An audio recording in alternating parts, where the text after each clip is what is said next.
Good afternoon, everybody. If you happen to be on a time zone that's in the afternoon, good morning to everybody else. Good evening to those that may be in Europe and other places. Welcome to our Un-Keynote talk as part of the 2021 IAMAS conference. We could not be more excited to have Chicano Motherwork with us today.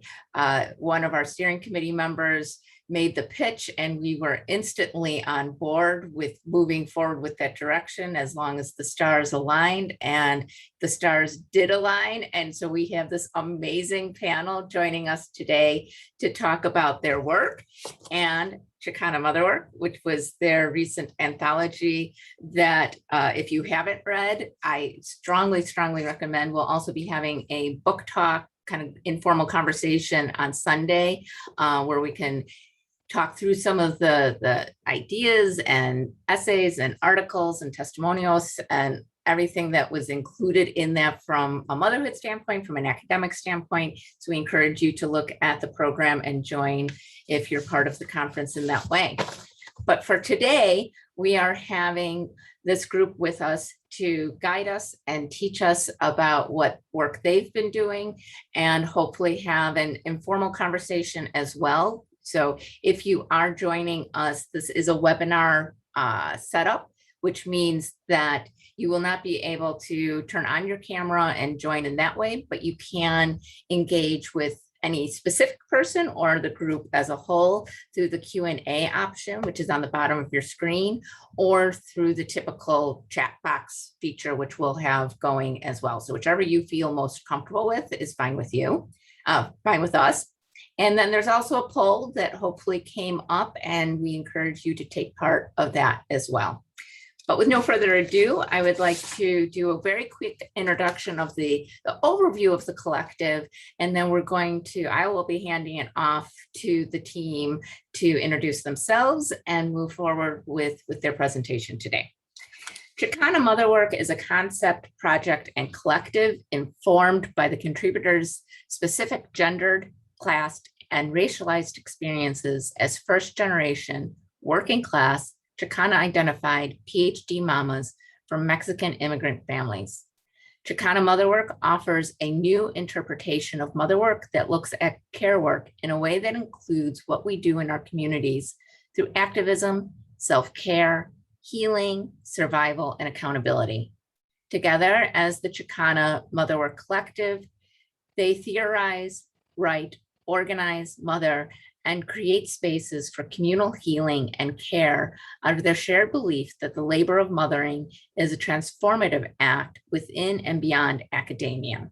Their collective work includes the collaborative academic writing and digital media projects. And if you haven't seen their listened to their podcast, you can find that as well.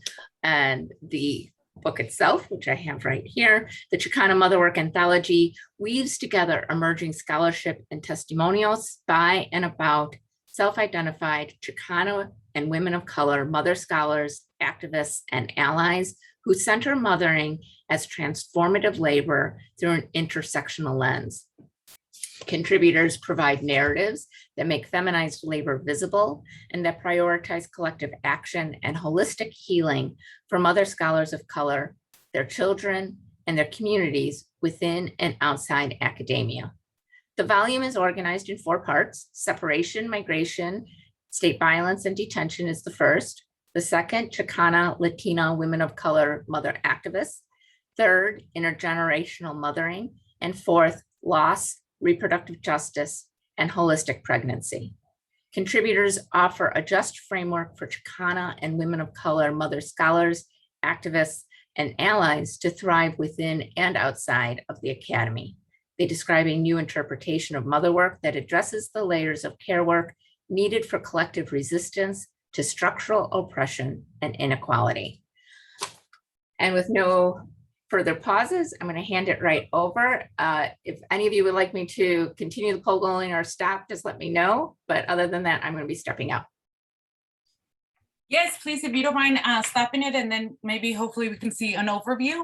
We did this poll just to see where you all stand, get to know you a little bit, how you're feeling today with where I see most of us are excited, 40% of us are excited, I agree with you. We're tired, dropping off kids 2 in the mornings, rushing to get here, and all of the above. So the second question is, why did you decide to join us for lunch? We're interested in knowing if you read the book, and it looks that I've heard about the book. So a few of you, 53% said that you've heard about the book. So hopefully after our presentation, you're encouraged to purchase the book, check it out, and share your thoughts with us as well. And the last question we have is, what do you hope to gain from today's Un-Keynote? I know in the past, we always get folks wanting to know a little bit about how we went about publishing on Motherwork. And so that's one of the things that I see, but mostly 40% a collective community of Motherwork or insight on what Chicana Motherwork is. So hopefully through this presentation, you're able to get more insight into Chicana Motherwork. Thank you all.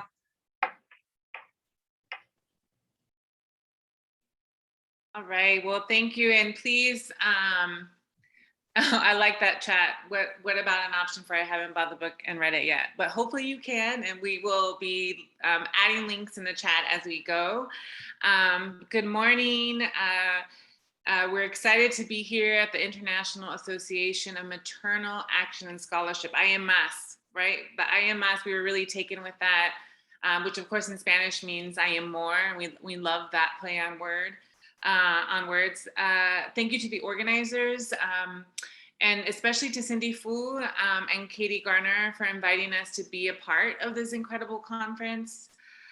We've been really deliberating about the theme of this gathering, building racial equity in and across motherhood, and have thought deeply about what this has meant for us in our lives, in our work, in our communities.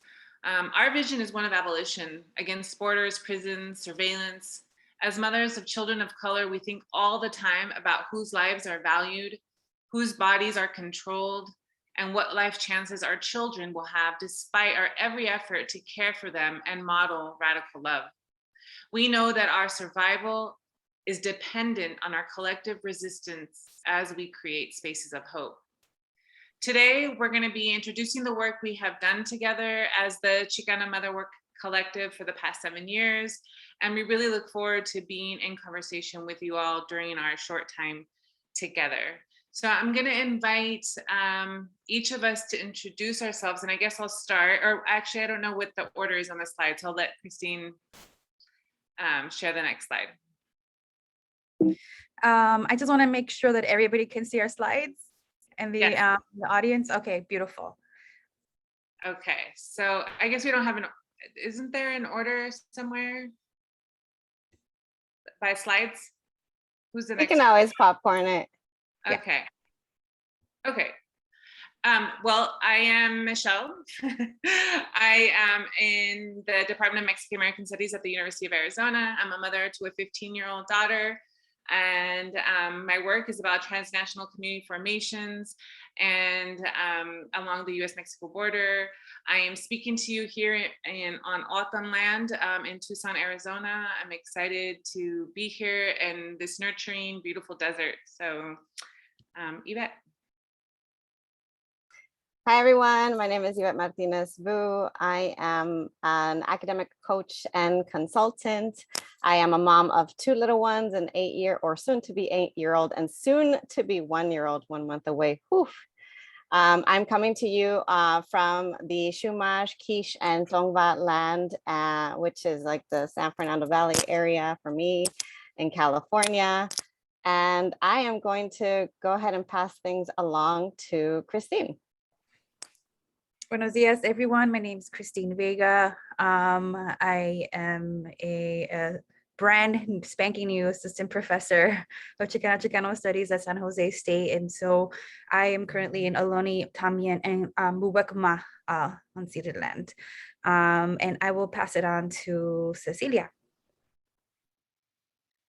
Hi, everyone. My name is Cecilia Caballero, and I am a creative writer, poet, single mother of an 11-year-old son. I am very interested in writing in my creative work about the intersection of mothering, race, and social justice. And I am on Tongva land, Southern California, Boyle Heights, and I will pass it to Judy. Hello, everyone. My name is Judith Perez Torres, and I am a mother of 3. I am also a part-time teacher at Cal State Fullerton, and I am located in Kishantonga land out here in Ontario, California. Nice to meet you all. Awesome. Thank you, everyone. And I think we are going to put in the chat a link to our website that has our updated bios. So basically, Chicano Motherwork is an autonomous grassroots collective. Although we are individually affiliated within and outside of institutions of higher education, Chicano Motherwork is not rooted in any one institution or in any one pathway, right? Over the past 7 years, we have grown, raged, and dreamt together. And really, it all began with a simple email. I started writing about Chicano Motherwork in 2006. I really started thinking about my experience as a lone parent, lone mother in the university system. And I published my first piece where I really named this concept of Chicana mothering and Chicano motherwork in a book called Chicana Latina Mothering that was published by Int'l Press through this, I think it's affiliated with this organization. And then again, I published a shorter piece in the Feminist Wire in 2014. I think the piece, though, that brought us together was one that was titled Lectures, Diapers, and Evaluations, Navigating the Terrains of Chicana Single Motherhood in the Academy, that was published by Feminist Formations in December of 2013. Because of that article, Cecilia and Yvette reached out to me to see if that we could work on a panel together for the American Studies Association conference in 2014, which I think in one of our photos that I'll send, we're going to share next, that's when we first presented together in 2014. And as the saying goes, the rest is history, right? I think we found a radical commitment to one another and our work, and we, got really excited about our ideas together. In our work, we have often thought about the theory that is produced in our everyday lives and build our work from the experiences we have as individuals and separate family units, but also from the ways in which we make sense of them together and in community. Our initial explorations drove us to start writing together, and early on we accessed digital humanities, digital media, to express our shared experiences, to amplify our experiences and growing work. So what we wanted to show, this is a photo of that first conference. So, we've all grown, and our babies have grown so much from that first meeting in 2014. And what we'd like to do today to begin is to share this video that we produced in March of 2016. I like to call it's a rascuache video, right? It comes from a Chicano theory around art making, is that you make art from what you have in front of you. But this video, I think, really begins to lay down the foundation. And so with that further ado, I will pass it on.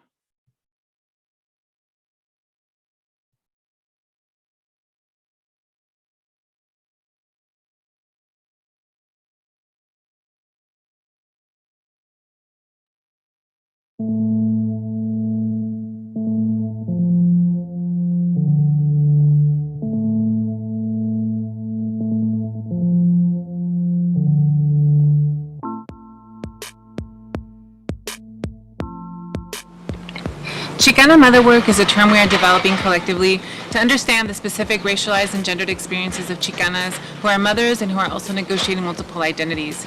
In our work, we are building from Black feminist Patricia Hill Collins, who uses motherwork instead of motherhood as a way to eradicate societal expectations on women and situate motherhood as work rather than as mindless and unproductive. For us, using the term Chicana Motherwork includes the care we do in our homes, the care we do in the classrooms with our students, the care we do in our communities, our activism, and also importantly, self-care, healing, and community formation. Through testimonials or testimonies, we tell our story. I had become that graduate student they all warned us about. I was 3 months pregnant with my second baby when I decided to move back home. My professors were right, out of sight, out of mind, as it's been difficult. But even more difficult to understand is the stares I get when I take my babies to conferences on K-12 education. Shouldn't we be welcoming our future generation in such spaces? Being asked to step out from an award ceremony due to my baby making fuzzy noises was enough to make me feel out of place and ask if it's even worth it. There I was, 9 months pregnant, sitting inside the midwife's office for a routine checkup, only to find out my baby was breached.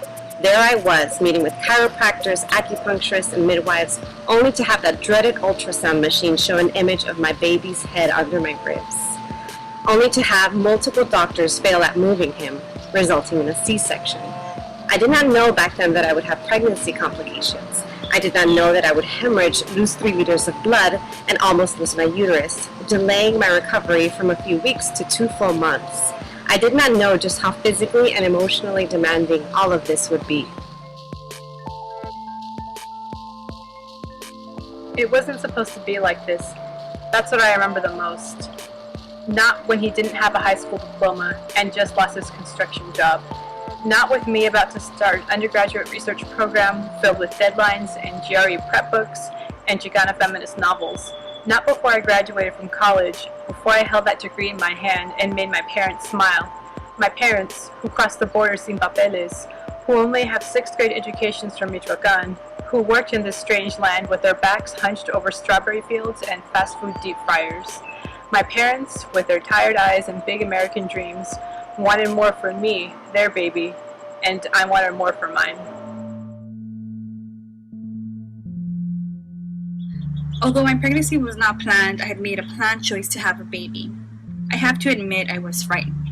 Apparently, the agency to do with my body what I desire is not socially and institutionally acceptable. Why was I, a 30-year-old Chicana, freaking out? Because my entire life, I've been told that getting pregnant was bad unless you were married and had a career.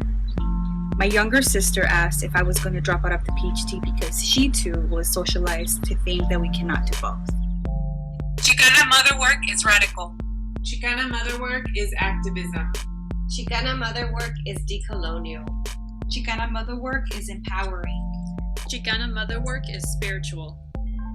Chicana Motherwork is intergenerational. Chicana Motherwork is intersectional. Chicana Motherwork is healing. Chicana Motherwork means taking agency. Chicana Motherwork means mothering ourselves. Chicana Motherwork means taking care of each other. Chicana Motherwork means building community. Chicana Motherwork breaks intergenerational violence. Chicana Motherwork makes our labor visible. Our labor is our prayer. Our mothering is our offering.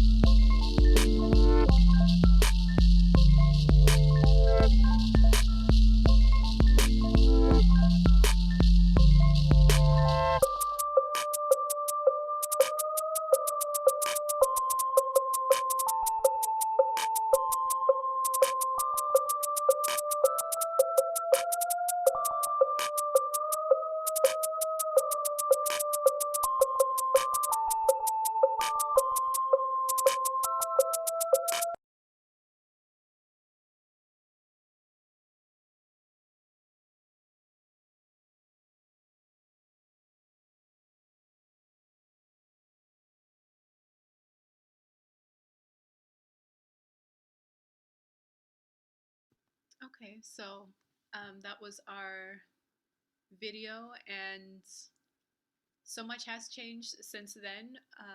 Later on in the presentation, we're going to share some updated testimonials, and this just gives an idea of the context and the origins of our collective work and what we were and are aiming to do. So now I'm going to talk a little bit about our framework and our theoretical framework for Chicana Motherwork. So what is Chicana Motherwork? And here we have a quote that is in the introduction for our book. Our labor is our prayer, our mothering is our offering. When we thought about defining Chicana Motherwork, we thought about how this project is informed by our shared and independent gendered, class and racialized experiences as Chicana mother scholars from working class backgrounds. This framework also provides a framework for collective resistance, which makes our feminized mothering labor visible and helps promote collective action for mother scholars, and particularly mother scholars of color. Chicana motherwork is a theory that refers to care work, which also extends to the work and care that we do not only in our home, but also in the classroom, in our communities, with ourselves and each other. Our group embraces the term other through the use of Chicana motherwork with parentheses, as this calls attention to our layered care work, where we have 5 words into one term: Chicana, mother, other, work, and motherwork. Chicana motherwork is decolonizing because we reflect on the ways that our experiences have been erased and minimized, and yet we raise ourselves and our children in a way that affirms our value. Chicana motherwork is expansive and intergenerational because it includes the histories and the context of our tias, abuelas, mothers, sisters. Chicana motherwork is an imaginary because we envision what it means to mother for liberation in these interlocking systems of oppression. Chicana motherwork is not just a concept, but it also refers to each of us, the collective. We are 5 mother scholars who are involved in collaborative projects by and for women of color, trans and cis, gender nonconforming and non-binary people of color, other mothers, and allies. We each self-identify either as Afro-Chicana, Chicana, and Chicana Indígena, and we strive to build community within and outside institutions of higher ed. And one way we do this is by mothering others, but also mothering ourselves. We actually build upon critiques, Chicana feminist critiques of institutional heteropatriarchal violence in the academy. We challenge corporatized neoliberal institutions by holding spaces accountable, whether that's through our writing, through our podcast, through our everyday lives, especially when they're not supporting mothers and working class families. Moreover, Chicana motherwork is not a project of assimilating. We don't aim to assimilate. We also are not interested in diversifying academia, altogether. Rather, we want to transform it. We want to transform it, for instance, by not hiding our kids. You can see them, their beautiful faces on the slide, and in many other ways. But in some, we want you to, one of the big takeaways that we want you to get from the concept and from the collective is that we prioritize collective action, holistic healing, and social justice for mother scholars, for our children, for our communities.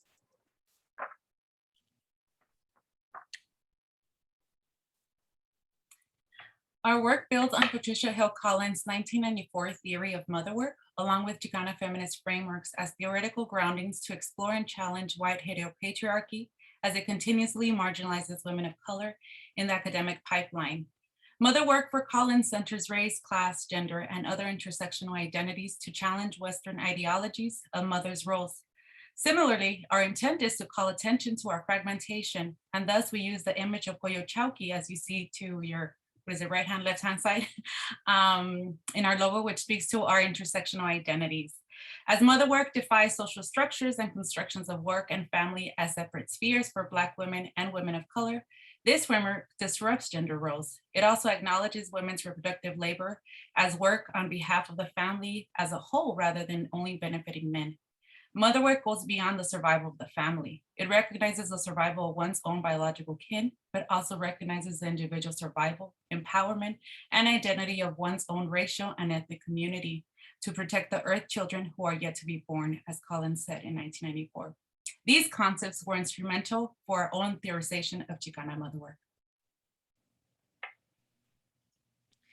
And Chicana motherwork is collective healing work, and it allows us to witness each other for what we are and what we bring. And I think that is powerful in itself, We acknowledge someone as an academic mama by validating their existence and the work they're doing, even by simply listening. And the aspect of acknowledging one's existence and presence and experience is powerful. And Chicana Motherwork is about healing ourselves and attempting to heal these fragments. And while we recognize the importance of self-healing and care, we believe it is also important to do collective holistic healing to envision and enact socially just futures from other scholars, our children, and our communities. In our work, we use a rebozo as a metaphor and similar to a long scarf. It is woven together from very simple materials such as cotton that come from the earth.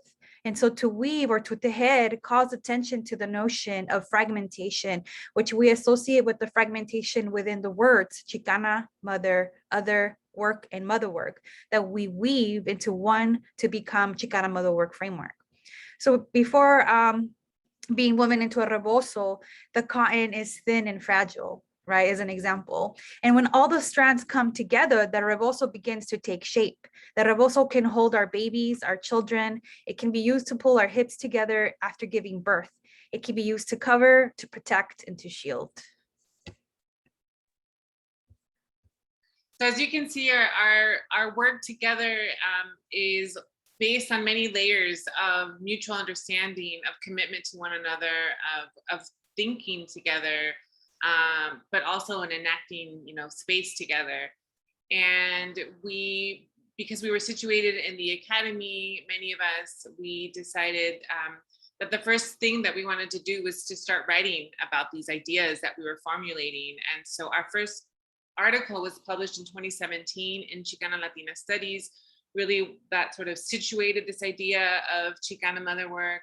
And as we were engaging with our community via social media, really using these tools that are now available to us, we realized that we wanted to expand our work. And so this is how we came to this idea of creating this anthology, that it is not, our individual voices, as Michelle, Yvette, Ceci, Christine, and Judy, right? Is that many of us share these experiences, and how can we build towards this a movement in which everyone has access to. So through this idea, we decided to pull together this anthology.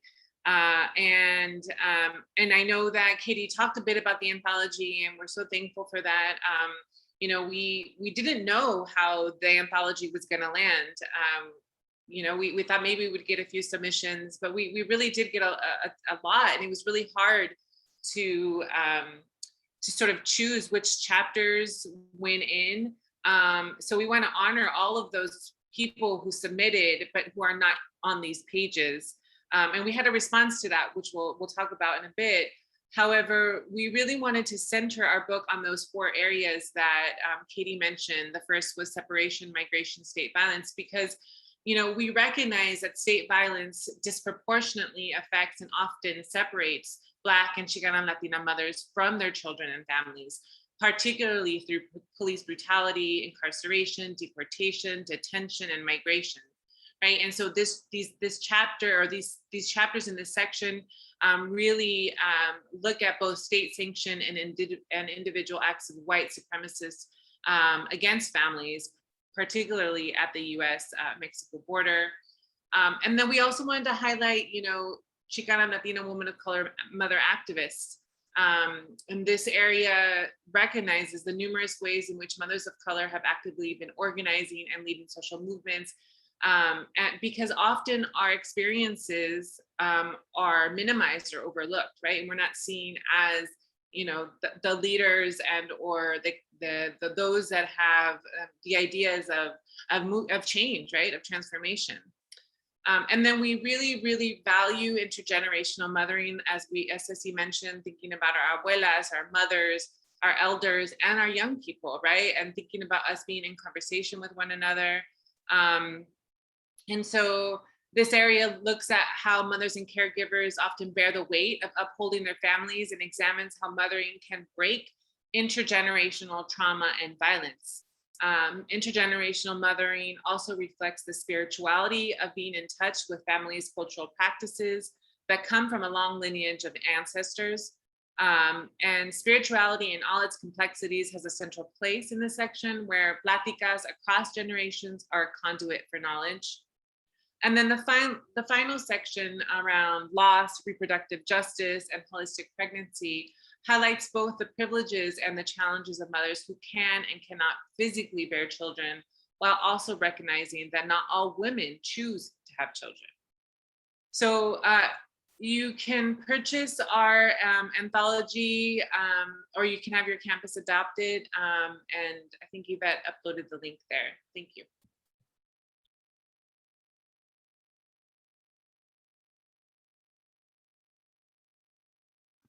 Okay, so we're going to talk about our different projects. So part of it is, what do we have access to? And digital media has been our main outlet before the anthology even happened. So one of the first projects that we did was we started the Chicano Motherwork podcast, and we have had different guests and speakers, including Ana Castillo, who ended up writing the foreword to the anthology. We also did an interview with the 3 editors from Revolutionary Mothering. More recently, we had Gris Munoz, a Chicana feminist writer and poet. So we really imagined the podcast as a space where we could have our own venue to discuss these topics, because at the time that we started the podcast a couple of years ago, there weren't as many podcasts. Now there are, and I'm so glad that we have more venues and digital spaces. And the podcast has changed and shifted over time. The podcast started at Radio Espacio in Boyle Heights here. So we did do some live recording sessions there, and then we shifted to, we've had a couple of face-to-face recording sessions, and now we do them online. We also have a Facebook group and page, so we encourage everyone to join us there. We have our website where you can find out more about us and how to contact us. We're on Instagram and Twitter. We also have a blog on the ChicanoMotherwork.com website, and that came out of the amount of submissions that we got. So unfortunately, we were not able to accept all of the submissions that we had, but we really still wanted a venue to showcase these testimonials. And so we have had a blog that we accept on an ongoing basis. So we're accepting submissions now. And this centers BIPOC mothers and caregivers of color. We publish personal essay, testimonial, creative nonfiction, poetry, visual art. So we're open to different mediums.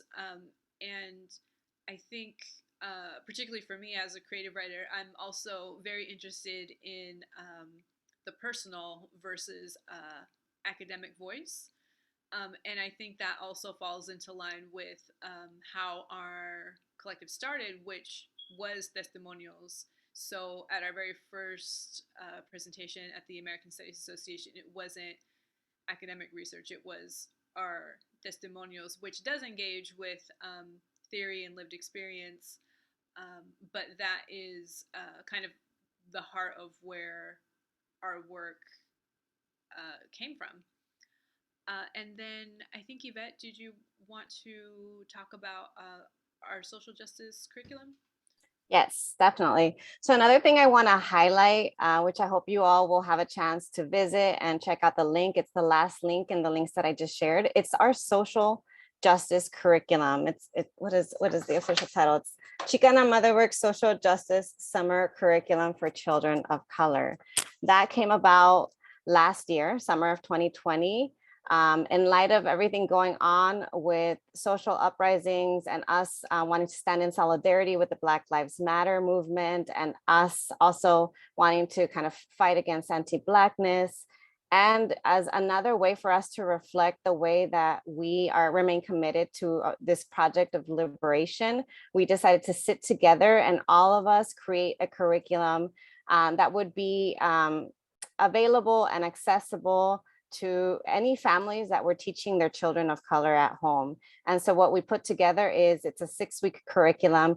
Each week has different topics that are related to social justice. So we introduce concepts like, what is race and racism? What is gender and sexism? What is disability and ableism? What are gender pronouns? What is social activism?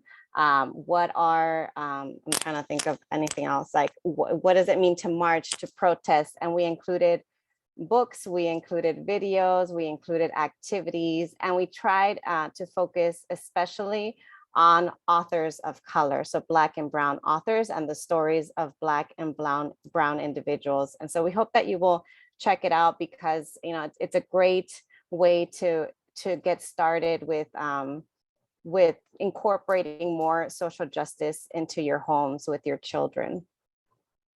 I think that's all I'm going to share for now, unless anybody else wants to say anything else about the curriculum. Thank you. Yeah, I just want to add that we also, Chicana Motherwork, so summer 2020, it was the pandemic, global Black Lives Matter uprisings, wildfires here in California. There was so much happening in that summer, and what we decided to do when we created the curriculum, and we just put it online on our website for free.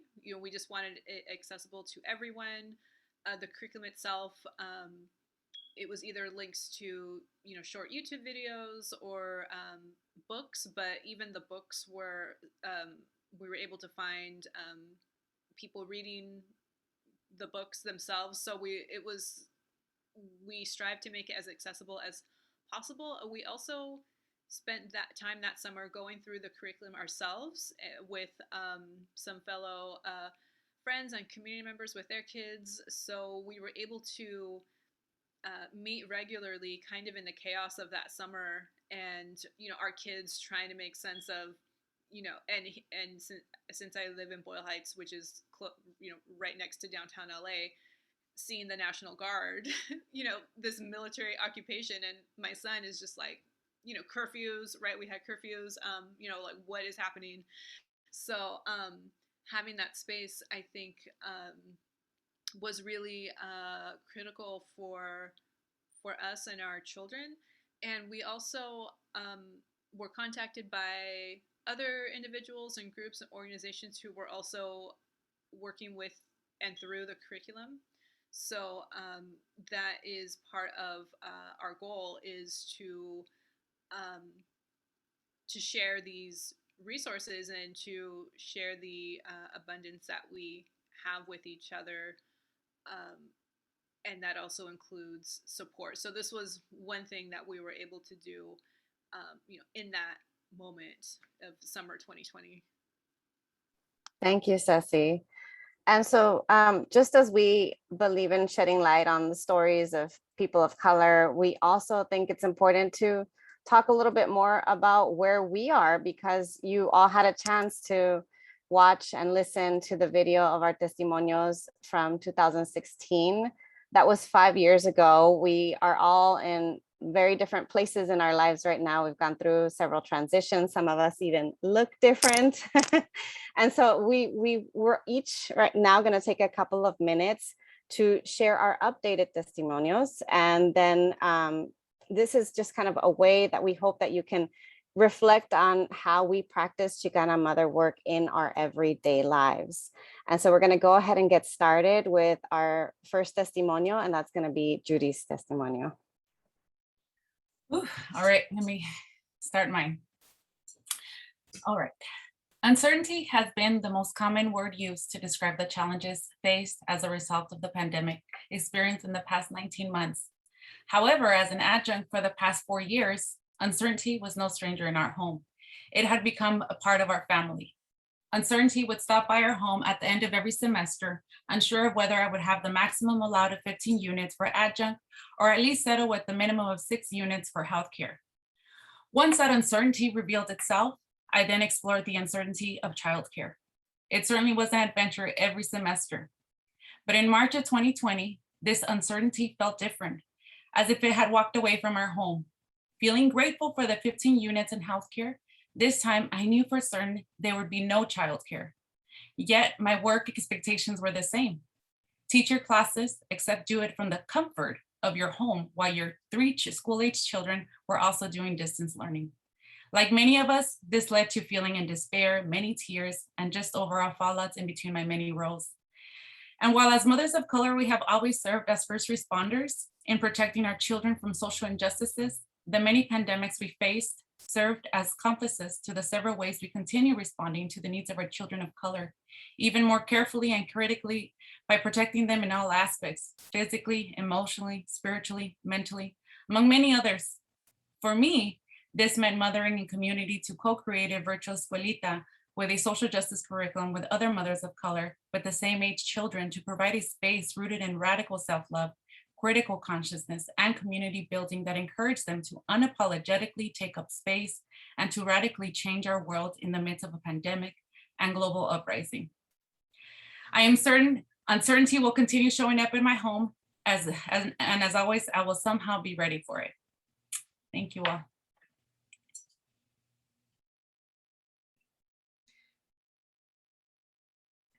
So I'll talk a little bit about my testimonial. Tears fill my eyes 3 months after arriving to my new role as a tenure track faculty at San Jose State, mainly because I can't believe I'm here, and secondly, because I've left my querido LA once again. 1 new city, 2 states, 3 moves in the last 4 years, exhausted. 70 applications for tenure track positions, 2 postdocs, 1 tenure track job in the last 3 years, finally. How interesting these intersecting parallels in my life. I miss my comadres, I miss UCLA, I miss my family, I miss life before COVID. It's challenging to be lonely in a new place yet again. However, my migration story is nothing compared to my mother's or my father's, or that of my abuelo who passed away 13 years ago exactly, when he came to the US as a bracero. It is no coincidence my current migratory journey to El Norte, to Sanjo, concludes full circle. Once again, I am transient, looking for the fertile ground to settle root, seeking hogar in both geographical and social space with a shapeshifter identity. New roles, new rules, new everything, but with a lingering familiarity. I am seeking an ombligo where I can light my fire, bless myself, rest, be creative, unravel joy in mothering a new sense of myself. And something feels familiar in San Jose. I'm embraced with translucent sunsets and crisp air like in my own hometown of the Northeast San Fernando Valley. Hues in the horizon of light blues, bright yellow whites, and hot pinks kiss the local mountains, transporting me back home for just a moment. And then I'm asked about my dreams and I am struck. I forgot how to dream since I have yet to rest my eyes in slumber. I'm trying to shake off the role of just being my job and instead the planting of seeds, including my name in the soil to see what I become. To dream wild, I ask myself, ¿qué más quiero in this lifetime now that I have reached this massive goal as a fiery peleonera in my late teens to become a profesora, a mirror to other Chicanitas and women of color in the academy? And I want to be in joy, in happiness, in love. And so as I learn to balance my teaching, research, and service in the words of academic success, I have to equally or more so match that with a generous serving of self-care, spiritual balance, self-love, laughter, cooking, sisterhood, queerhood, motherhood, and communities vibrant and beautiful that will fill my spirit and water my seeds of love and growth. Meanwhile, I whisper prayers and aim to harvest joy, honoring the transient journeys of the generations before me and for the next generations after me. I became a professor at the same time I became a mother. While my cohort of new colleagues were fretting about new courses and students, I was secretly panicking over the new life I would have to sustain alone and away from my family. My journey hasn't been linear. but it's mine. And as I think back on the last 16 years, the notion of agency and choice keeps coming back to me. My daughter was 7 when I was denied tenure at the first institution I held a position at. The climb back was excruciating, and I didn't know what I was coming back to. But it was my life's work that has kept me grounded, and I'll come back to this. I want to underscore the material consequences of tenure denial are brutal, including the loss of income, benefits, which as a lone mother not only affected me, but my daughter as well. The tremendous uncertainty about one's future can be debilitating.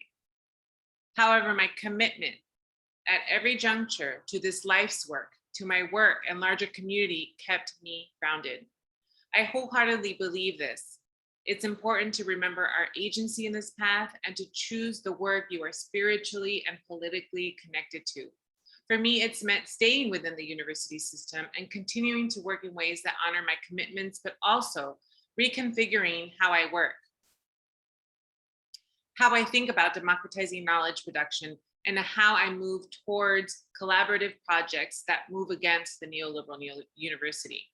I think we can find new ways of relating to and being in the university outside of the guidelines that have been set for us by others. And I believe it is imperative to do so. In May, I received tenure, finally, and I did pause to celebrate. However, the last 18 months have really underscored for me the need to buy out of a system that will literally work you to death. My now 15-year-old needs me to continuously model this because she is watching me so very closely.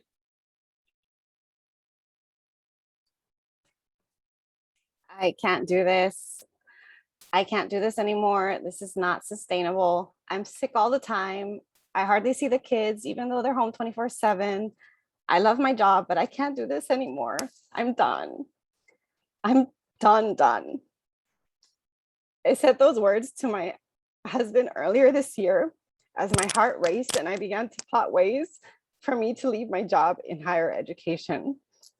I couldn't do it anymore. Work full time, take care of my infant, homeschool my son, manage my chronic illness, even with my class and educational privilege and the unconditional support from my partner.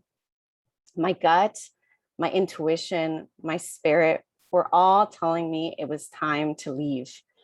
And it was a familiar feeling. This is my second time leaving academia. The first time was in 2016. After having my son and developing a chronic illness in grad school, I decided to leave the tenure track and I secured a job directing a grad school and research preparation program in California. The job was fulfilling and my students kept me afloat for a few years, but things changed during the pandemic. It became strikingly clear to me what my priorities, values, and ethics are, which no longer aligned with my circumstances. I have now left higher education altogether and I'm self-employed. I decided to relocate my family to Portugal and I'm in the middle of that process.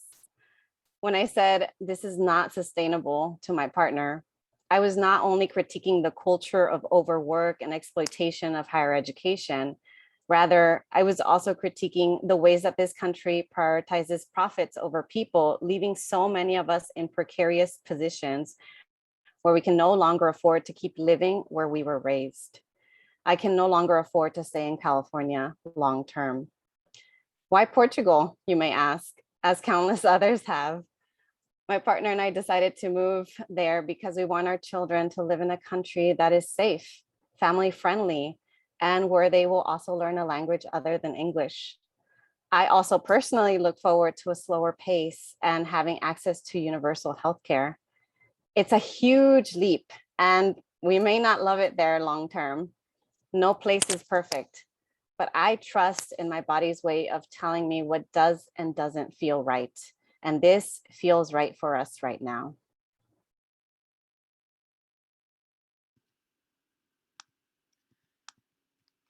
I begin with an offering by Audre Lorde, a self-described Black lesbian mother, warrior, poet. She wrote, "Raising Black children in the mouth of a racist, sexist, suicidal dragon is perilous and chancy. If they cannot love and resist at the same time, they will probably not survive. And so, what does it mean for us to mother in the mouth of the dragon? In the summer of 2020, I looked up and saw the dragon in the sky. It was framed by ash from the wildfires that ravaged the West Coast. Below, the dragon emboldened the militarized National Guard who assaulted protesters in the streets of downtown LA with million-dollar weapons. The sun turned a strange shade of apocalyptic orange, and it almost looked like the hues of a bird of paradise, a flower that my mother used to grow in her front yard. I was riding towards that dragon in the sky when I wrote this poem last summer. It's titled Grab and Go. Grab and go. They give us food here. My mother always taught me to look inside the clearance bin at grocery stores, all the way in the backpack, the barcode sliced through with a permanent marker, and a new handwritten price, 50 cents or $1. Here they place the food on plastic picnic tables. Here they give us almost expired chocolates on Fridays. One day there were golden balloons tied to a tall parking cone, a celebration of sorts if you squint a little at all the food. One day I took a frozen tray and bit into a cheese ravioli before I noticed a dark mass multiplying like a tumor across my fork and down my throat from the bits I already ate. I spat it out and went back for more the next day while wearing a mask the color of my mother's hair. A mujer in front of me pushes an empty baby stroller for her food. A viejito holds a dandelion yellow bag from Forever 21. And we push and pull our food back to our families. A jacaranda petal falls into a curl of my hair inside my bag, onto the cement. The trees are not surprised to see this sickness. They observe how we gather our food now. They see how the air binds with the smog from the freeway and lifetimes of soot within my lungs, the bronchioles and pulmonary veins, the diaphragm, a container for both lungs and grief. At home, I close the door to the world and we feast on little pouches of cold baby carrots, fresh apples, hamburgers with too much gristle and grease, cheese pizza smeared with thick hydrogenated oils that the tongue cannot wick away from the mouth, cookies and cakes, and rotten raviolis. These become parts of my son's new cells, the lining of his tissues, the marrow of his bones, producing platelets and pleas to live another day. Because a brown boy almost his age was shot in the back a few years ago, just down the street. A police officer did it. He is alive, and the boy is not. But they don't know that my son's blood produces pandemics too. Can you hear it? When the bones release the blood, it is like a boiling. And the next day, I am on the sidewalk again, lined with purple petals of possibilities. The jacaranda taught me this. And now we know that the pandemic is here to stay with us, but we must continue to resist the normalization of emergency. We must mother the dragon to death, and this is how we survive.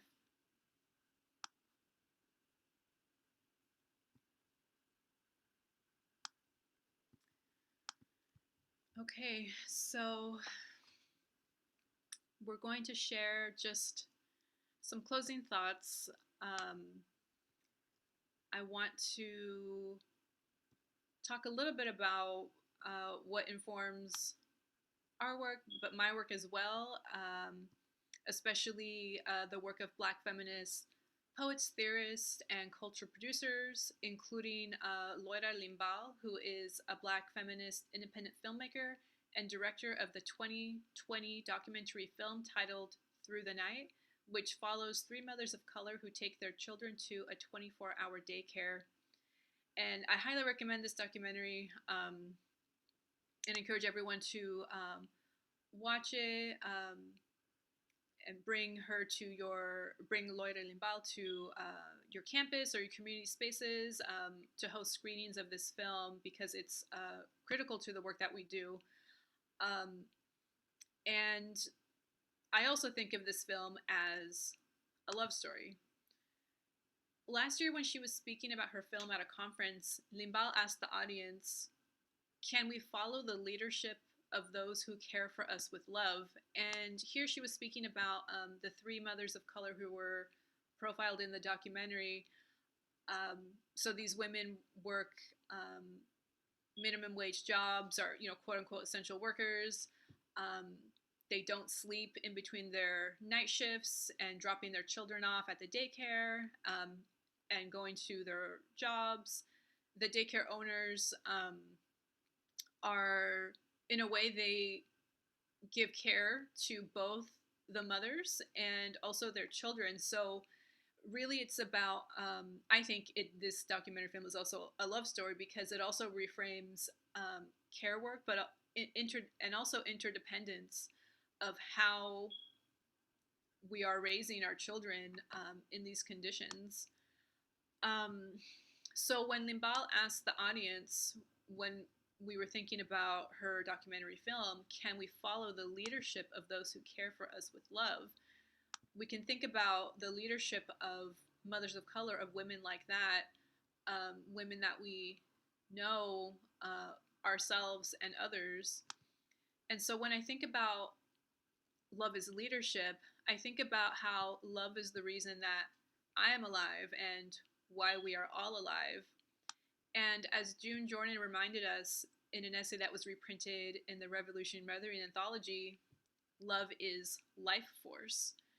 So how can love as leadership and life force lead us into the future?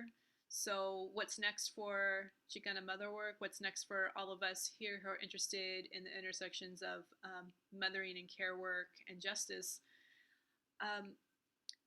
So for some of us, words like abolition and anti-racism have now become more common in spaces of higher education and elsewhere, especially after the summer of 2020. And now there are new trainings, new policies, and new public statements of solidarity, and yet very little has changed. And I think part of it is because perhaps we haven't been looking in the right spaces, because the revolution is already here, but it's been elsewhere. And as Loira Limbal reminds us, she writes, quote, "The lessons of how to care for each other and what self-determination can look like in building the future that we want already exists in the daycare center. And so now let us shift and follow."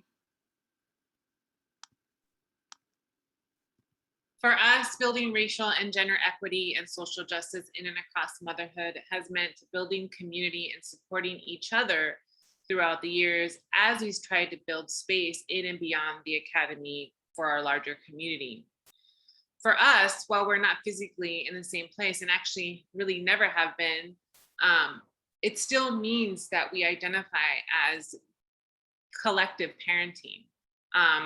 Through our interdependence on one another, through our connection, through our collective tears, and through acknowledging our exhaustion.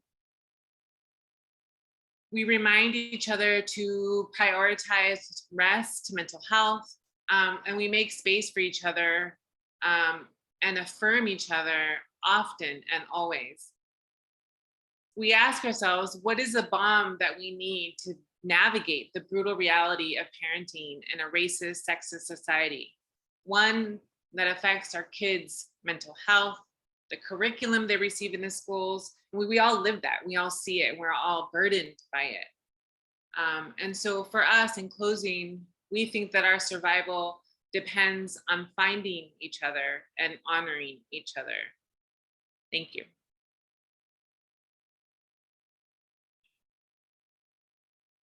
So now I'm going to add this question in the chat for us. We would love for you to share with us how you incorporate social justice into your parenting.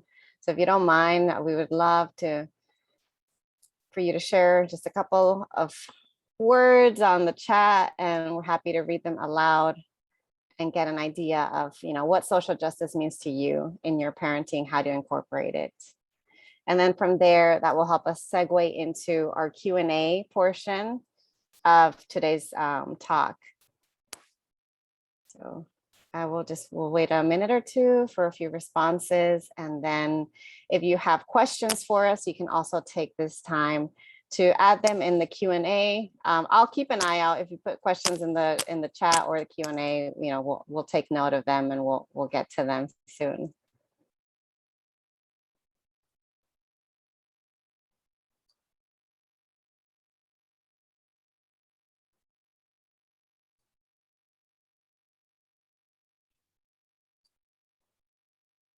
Great.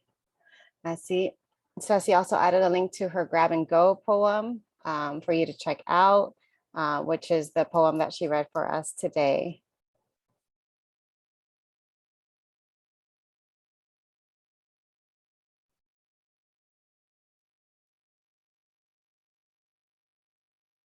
And then we could also all each, you know, share a little bit about, you know, how we incorporate social justice into our parenting. I know that we shared the social justice curriculum earlier, and that's one of the ways that we do that for ourselves is through, you know, what we teach to our children at home.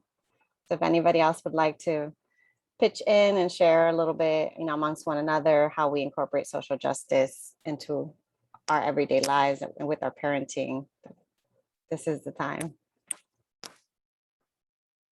Katie wrote, I make the implicit injustices explicit, you know, which is great.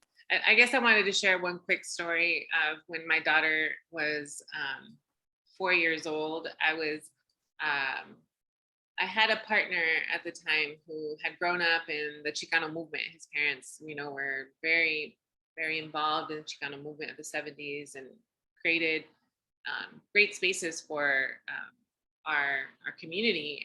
And he says, I remember him telling me how he was at a meeting one time and all the parents were, you know, really, you know, animated and kind of pissed off and talking really loud.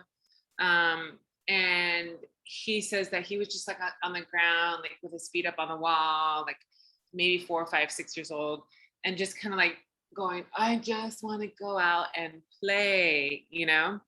And he told me that story, and then, you know, several months go by, and my daughter, one time, I used to, one of the spaces that I worked at was, and, you know, volunteered at, was the Worker Rights Center when I lived in Phoenix. And the Worker Rights Center, you know, I was at meetings all the time and volunteering and translating and helping workers battling wage theft.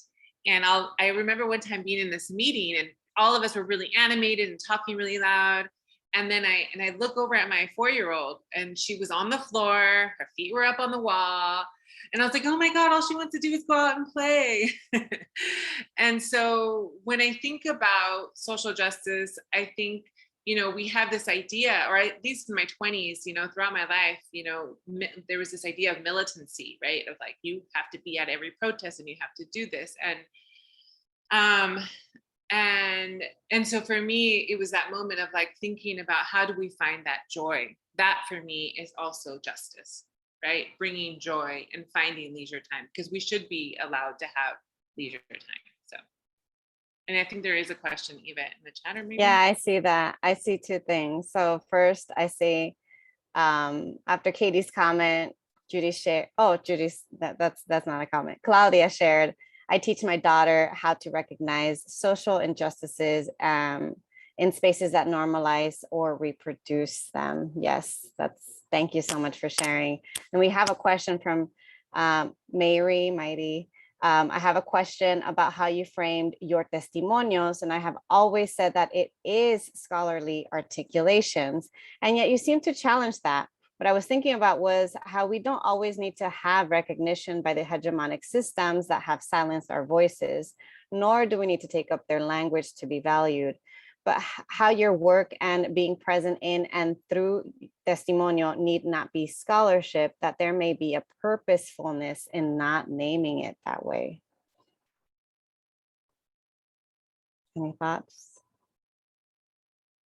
Well, there's more to her comment. It says, my question is, how is the refusal of naming through hegemonic regimes an act of social justice? Yeah.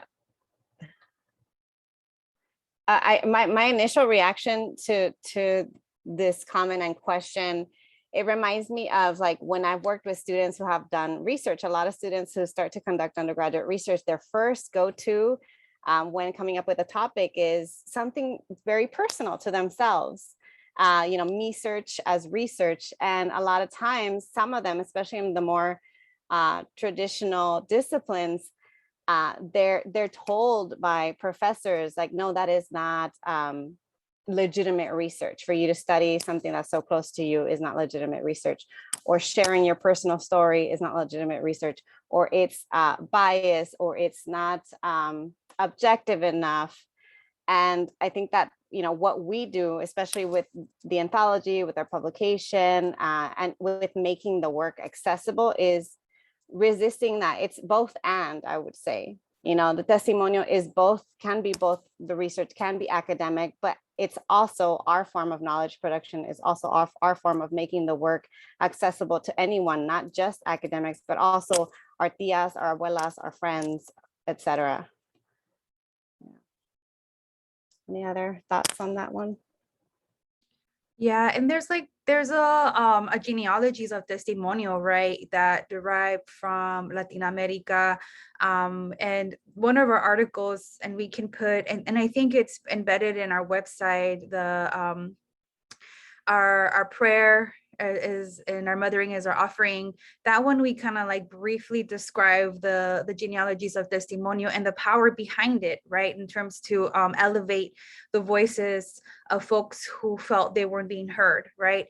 And so Latinas Telling to Live also did a lot of work in the early 2000s around testimonial, and there's a lot of interdisciplinary scholarship around that, right? And so there's a lot written to basically solidify testimonial scholarship, but I also feel like it's important to highlight the refusal of scholarship and really challenging that, right? And so I think I agree with what Yvette's saying in terms of like it's both things at the same time. And so it really depends on how we want to frame it, right? And it's challenging even as an educator to teach a group of undergrads who have never been, basically, I don't want to say given permission, right, but given the option to choose testimonial as a way to write scholarship and even use the I in their own reflections and their own analysis. Is challenging to them because it's disrupting K-12 education. It's also disrupting higher education. And so I think there's something really powerful about testimonial, and different, there's other counter narratives and counter storytelling, oral histories. I feel like they're like in the same vein of testimonial and are in conversation with each other. I can pause there.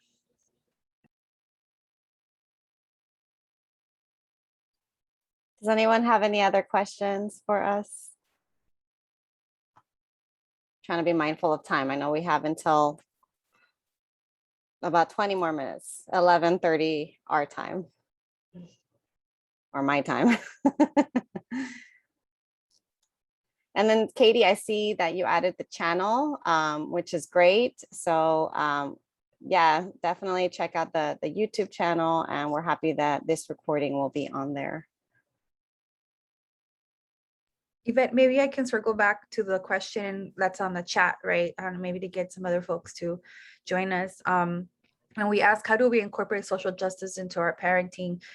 For me, I'm raising a little human who identifies as he, and that's already powerful in itself, where we can talk about pronouns. And then the curriculum, although he pretended he wasn't invested, but he was also really tired of being on Zoom, like for schooling. And when we were living in Denver, he really did participate and learn something. And so there was an example of pronouns coming up during summer camp, when he was at summer camp.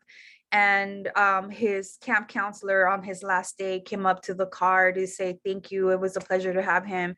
Also, I want to shout him out because I was trying to, he was wearing a pin and it said he, him, they, them, and theirs.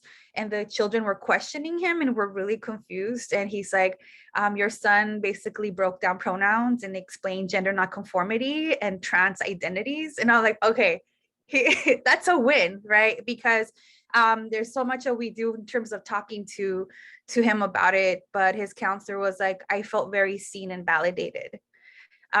This is a grown individual who probably is still trying to push back and challenge, and teach, right? And so it made me really proud to know that my son was able to actually name that and be supportive, and help his peers like learn a little bit more about that. And it may or may not stick, but at some point in the future, hopefully, as we continue to talk about pronouns and gender, that the children that he was around will like remember it. And so maybe it was a huge proud mama moment for me. A year later after the curriculum, right? And after still having conversations about gender nonconformity, queerness, and all those different topics. So that's one way that I'm proud to share, I feel, is incorporating social justice in my parenting and my mothering. I see two more questions. Thank you for sharing, Christine. I see that, folks love hearing your story.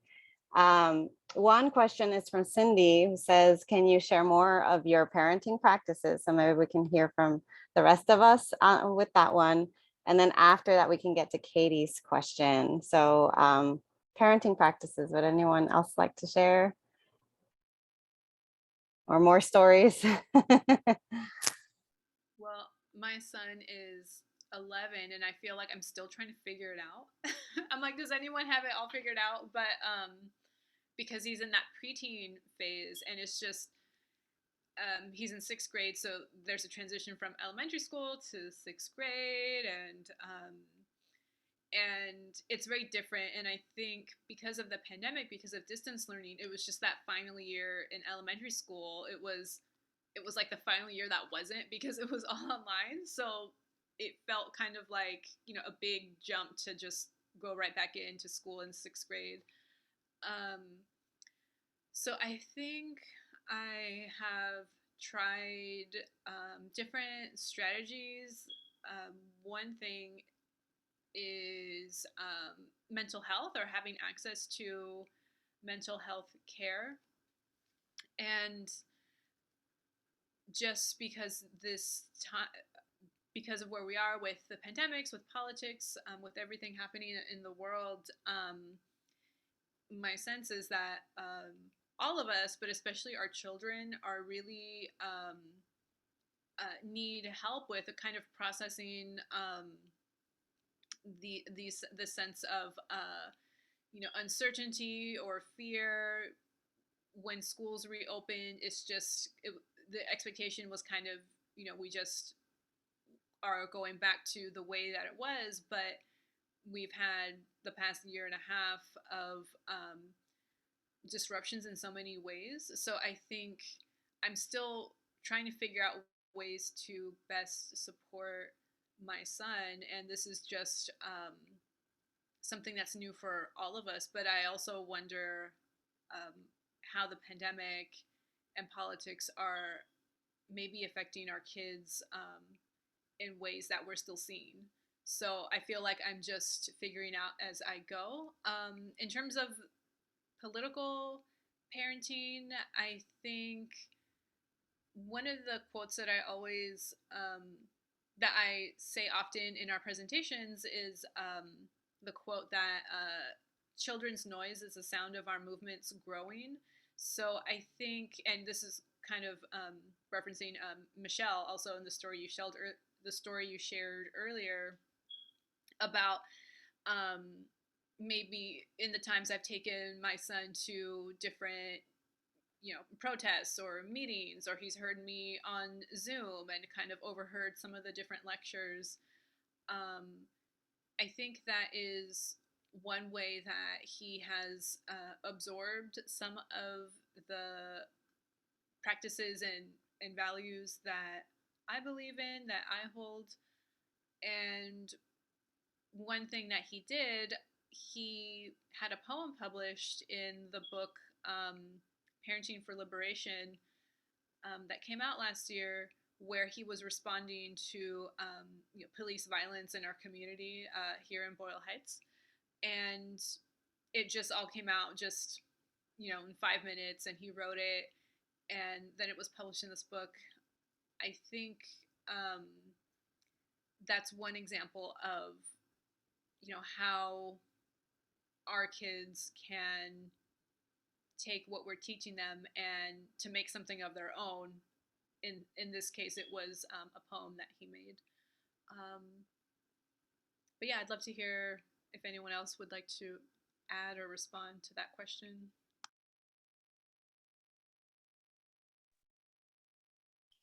I just want to add, I think Cindy said it earlier in the chat, being rooted in, her ancestral, I don't know if it was traditions or family ways. And I think that's something that I try to carry in my parenting as well, and to really push against what is expected of parents, like falling in line with what you're supposed to do in preschool and what you're supposed to buy even when you have a baby, I mean, and I always would tell my friends, you really just need to feed your baby and change the diaper. Like, that's it. And so for Milagro, my daughter's name is Milagro.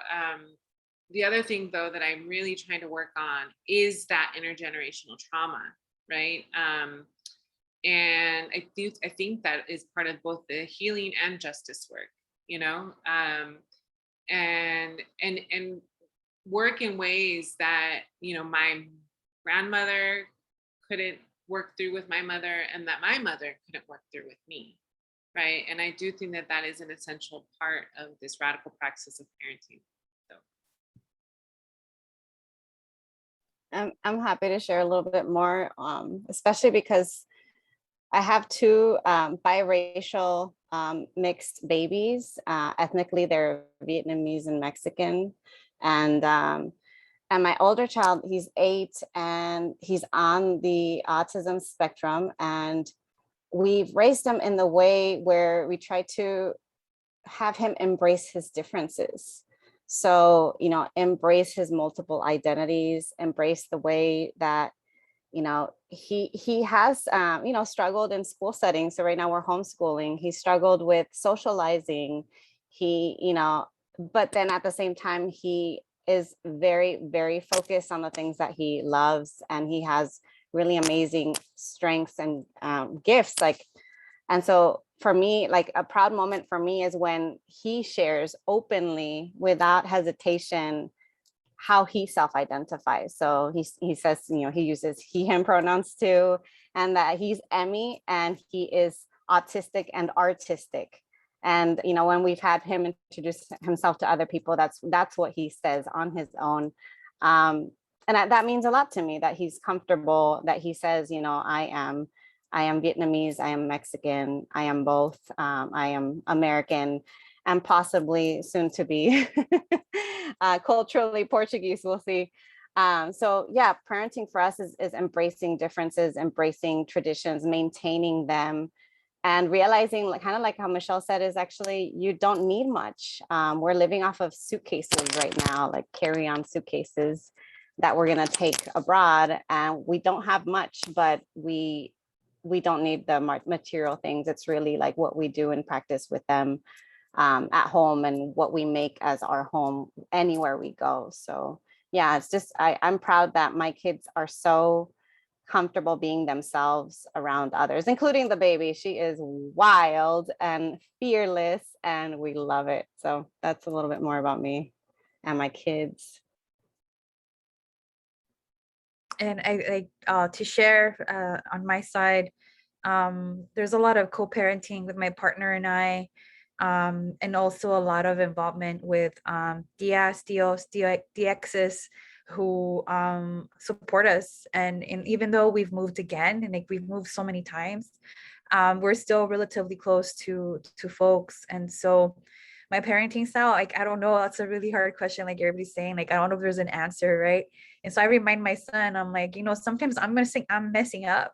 There's no handbook. And even if it was, I probably wouldn't read it. Like, it doesn't make sense. You're so different, right? And so I think like one thing we are practicing is like asking him for his input, and not all children are always asked about their input, right? And if that's because I wasn't necessarily included in inputting in my own opinions growing up. And so that's something I'm struggling now as an adult with. And so I really appreciate, what's been mentioned already in terms of mental health and culturally rooted practices. And acknowledging our differences as gifts. I really do appreciate that. And I also feel that if I can't take care of myself, I'm not available for my son. And so I have to continuously remind myself to care for myself. And that's something I mentioned at the testimonial, right? Taking time to just kind of be. And I'm getting older, right? So I'm getting more exhausted. And so I'm noticing the difference, but it's also acknowledging resting, sleeping, or trying to sleep, and food as ceremony. For me, food is really important. Are some of the practices in my parenting that I like to practice at home with my partner and my son. And to kind of wrap this part up is to get outdoors. Like, it's just so important to reset. And that's something I'm really grateful for with my comadre, Guayaba Kitchen. Look, you can look her up online, but her name is Wendy. She's been a high school friend, and we've had our children around the same time. And we're both from the same community in the Northeast San Fernando Valley. And she would pull me out of my work routine when I was a postdoc. And like, she's like, let's go hiking, let's go walking, let's take the kids here, let's take the kids there. Obviously, with a lot of caution with the pandemic, like we were always getting tested, and it would just be us, right? And so I really appreciate the reminder to go back to Mother Earth, to get that regrouping and the regrounding in that way. And I have to do that here too. Like, anywhere I go, it has to be practiced. And I did want to jump to the question and I'm just going to repeat it. I know maybe you can do that, Yvette, sorry, about activism in academia. Yeah, before I get to, I just want to say you reminded me in talking about giving your son options and going back to the earth. And earlier we mentioned how we're not just like mothering our children, but we mother each other. And then I'm thinking about the cycle of like having our children help to give after us as well. So I'm thinking about that right now. When I'm sick, my son helps me out. He helps to take care of me. And now my mom is currently healing from surgery. I'm home helping to take care of her. So I think it's that other mothering, and it's like it's multiple kinds of parenting. It's not just that nuclear family, only one or two people parent. It's, allowing the community to help parent one another, mother one another. So thank you, because you reminded me of that, Christine. So let's get back to the other question. I think it was Katie's question about where do you see the challenges between activist-oriented organizations and academia? How might we address these challenges? How can we forge stronger bridges? I want to just kind of respond to this briefly, and I know everybody else probably has awesome input as well, is, when I was at UCLA as a doctoral student, and Yvette used to be part of this collective as well, Mothers of Color in Academia at UCLA, the university wasn't responding to the needs of parenting students there. And so that's where MOCA came about. And so it was a response to the need, right? And I think some of the challenges is, I don't know, like I talked about the rebozo, right? And threading folks together who have similar experiences to come together and address these issues together. And as doctoral students, we had a longer period of time on campus. So we were there for over 5 years. And so I want to honor Doctora Liana Hidalgo and Doctora Nora Cisneros as well, who were part of this collective and really pushed and pushed and pushed to change a little bit on campus, right? And so the demand for something so basic and simple like lactation rooms, right? And so there's these different tensions in terms of like time. You have a dissertation to write, you're raising children, you have to work. So there's these tensions between, you know, balancing it all out. And again, we had to do everything by the books, like getting the organization registered so that we can be seen and active, and if we needed funding, to get funding. So there's a lot of bureaucracy around that as well, right? But then Chicana Motherwork was also coming up about around the same time, and it was outside of the academy, but we were still talking about issues that we were facing in the academy. So there's these two different kinds of, you know, responses to that. But there's plenty of challenges, right? And it's just, it really depends on how folks want to pursue addressing the issues and the commitment to that. And also like honoring the burnout of organizing and activism, like that's real as well as you're mothering or raising children or caregiving. And essentially like what we were doing, finishing dissertations and working multiple jobs, like that's real. Yeah, I think part of Chicana, or for Katie's question as well, and what you were speaking to, Christine, is part of Chicana Motherwork. So as we say in the introduction, we're not rooted in any one, you know, academic institution. We're completely grassroots and autonomous, which also means we don't have funding or, you know, money, but at the same time, nobody tells us what to do. So I think it's probably one of the best parts. And I think part of it is there is a challenge with academia in general or specific academic institutions because our group, Chicana Motherwork, you know, we are not, you know, tied to having certain outcomes or measuring metrics or, you know, things that the university requires, right, to run, you know, programs and funding and things like that. And one of the things that we've also talked about is, and actually I know, Michelle, you've mentioned this a couple of times in our previous meetings, is, you know, how do we have longevity as Chicana Motherwork, you know, in this kind of collective framework. And so I think with academic institutions, it can be difficult because of the bureaucracy. Change can be very slow. You know, funding's an issue. Time, you know, is very constrained, especially for mothers and caregivers.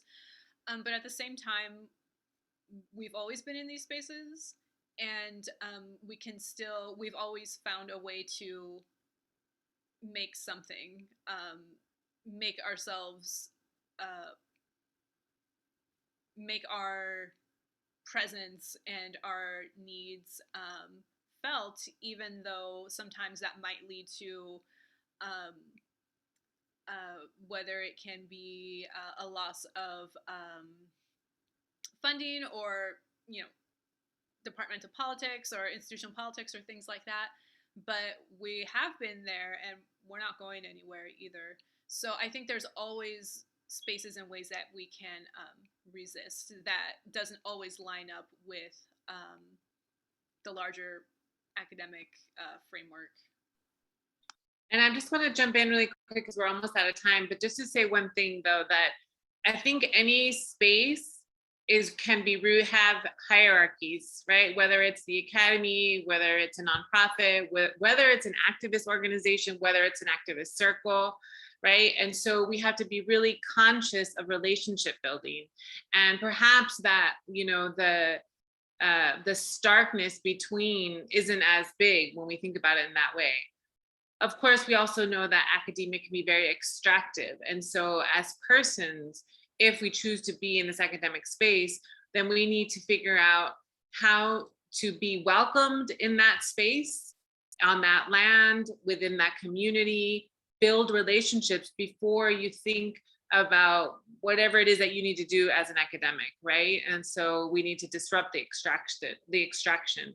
And my first article that I ever wrote was exactly about how do you build the bridge between academia and activism, because that was what we were taught. And so my whole career, I've been thinking that we don't have to, that's not how we have to define it, right?